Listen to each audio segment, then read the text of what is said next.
Dear students and parents, मैं हूँ राकेश और आज की एक बड़ी खबर आ रही है काउंसलिंग के रिगार्डिंग। इंदौर के जिन 75 स्टूडेंट्स ने याचिका लगाई थी कोर्ट में कि उनकी याचिका सुनी जाए, उनका इंदौर हाई कोर्ट ने सोमवार को फैसला दिया और उसने एनटीए को दोबारा परीक्षा कराने के लिए और जल्द रिजल्ट जारी करने के आदेश दिए हैं। याचिकाकर्ता की रैंक केवल उसके फिर से होने वाली परीक्षा में मिलो नंबरों के आधार पर ही मानी जाएगी। दरअसल 4 मई को परीक्षा के दौरान इंदौर और उज्जैन के कई एग्जाम सेंटरों की बिजली गुल हो गई थी और छात्रों ने अदालत से कहा था कि बिजली गुल होने से परीक्षा पर असर पड़ा है।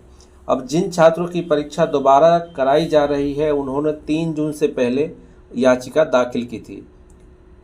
यह परीक्षा केवल उन 75 छात्रों के लिए आयोजित की जाएगी जिन्होंने 3 जून से पहले अपनी याचिका दायर की थी और पिछली सुनवाई के दौरान हाई कोर्ट के जज ने कोर्ट रूम बिजली बंद कराकर परीक्षा पेपर पढ़ा था। जज ने ऐसा इसलिए किया ताकि उस वास्तविक स्थिति का अंदाज़ा लगा सके जिसमें छात्रों को परीक्षा देनी पड़ी। आज दिए आदेश में कोर्ट ने कहा, परीक्षा में शामिल हुए छात्रों की कोई गलती न होने के बावजूद उन्हें बिजली कटौती के कारण असुविधाजनक स्थिति में डाल दिया गया था। अब एनटीए ने दलील दी थी कि सेंटर्स पर पावर बैकअप था, लेकिन 9 जून को एनटीए की ओर से solicitor general Tushar Mehta, panel वकील रुपेश कुमार और deputy solicitor general Romesh Dave virtual committee में पेश हुए थे। उन्होंने कहा कि जिन केंद्रों पर बिजली गई थी वहां पहले से पावर बैकअप की व्यवस्था थी। छात्रों की ओर से वकील मृदुल भटनागर ने इसका खंडन किया था। उन्होंने कोर्ट को खुद बताया था कि खुद एनटीए के एक सेंटर ऑब्जर्वर ने रिपोर्ट में लिखा है कि कई परीक्षा केंद्रों पर जनरेटर नहीं थे और वहां पर्याप्त रोशनी भी नहीं थी। अब इसके बाद होगा क्या?